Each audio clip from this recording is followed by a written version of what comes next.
ലോകത്ത് ഏറ്റവും വാല്യൂ മൂല്യം സ്വർണത്തിനും വെള്ളിക്കും വജ്രത്തിനും എല്ലാറ്റിലും അപ്പുറം നല്ല നല്ല ചിന്തകൾക്കാണ്. മനുഷ്യൻ എന്തും ചിന്തിച്ചുകൊണ്ടേയിരിക്കണം. അന്ധമായ അനുകരണം ഒഴിവാക്കുക. പുതിയ പുതിയ ഇന്നോവേഷൻ, പുതിയ ചിന്തകൾ നടത്തുക.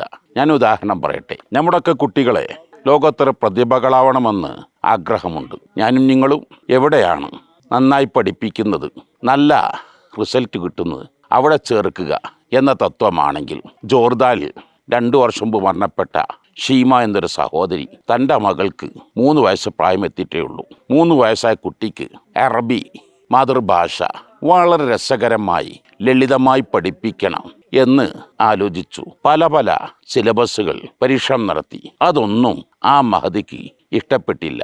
ആ മഹദി തൻ്റെ മകൾക്ക് ഏറ്റവും രസകരമായി ലളിതമായി പഠിക്കാൻ പറ്റാവുന്ന ഒരു പ്രത്യേക മെത്തേഡ് കൊണ്ടുവന്നു. മഹാത്ഭുതമെന്ന് പറയട്ടെ, ഇന്ന് 10-20ഓളം രാജ്യങ്ങളിൽ 5 ലക്ഷത്തിലേറെ വിദ്യാർത്ഥികൾ ആ സിലബസ് ഫോളോ ചെയ്യുന്നു. ആ സിലബസിനെ കുറിച്ച് ഈ വിനീതൻ മഅ്ദിൻ സ്ഥാപനങ്ങളിലെ ടീച്ചേഴ്സിന് ഇപ്പോൾ ട്രെയിനിങ് നൽകിക്കൊണ്ടിരിക്കുകയാണ്. ചെറുപ്പകാലങ്ങളിൽ കുട്ടികൾക്ക് ഹൃദയം വളരെ സംശുദ്ധമാണ്, കല്ലിൽ കൊത്തിവെച്ച പോലെ എന്നാണ് കുട്ടിക്കാലങ്ങൾ പഠിപ്പിക്കുന്നത്. പ്രായാധിക്യത്തിൽ വെള്ളത്തിലെഴുതിയ പോലെ പെട്ടെന്ന് മറന്നു പോകും. കുട്ടിക്കാലങ്ങൾ ചെറുപ്പത്തിലെ വളരെ രസകരമായി ലളിതമായി കുട്ടികൾക്ക് പഠിപ്പിക്കാൻ പറ്റാവുന്ന പലതും ഇങ്ങനെ നമുക്ക് കണ്ടെത്തിയാൽ വലിയ നേട്ടങ്ങൾ നമുക്ക് കൊയ്തെടുക്കാൻ കഴിയും. ചില കടകൾ, അവിടുത്തെ ഉൽപ്പന്നങ്ങൾ വളരെ രസകരമായിരിക്കും.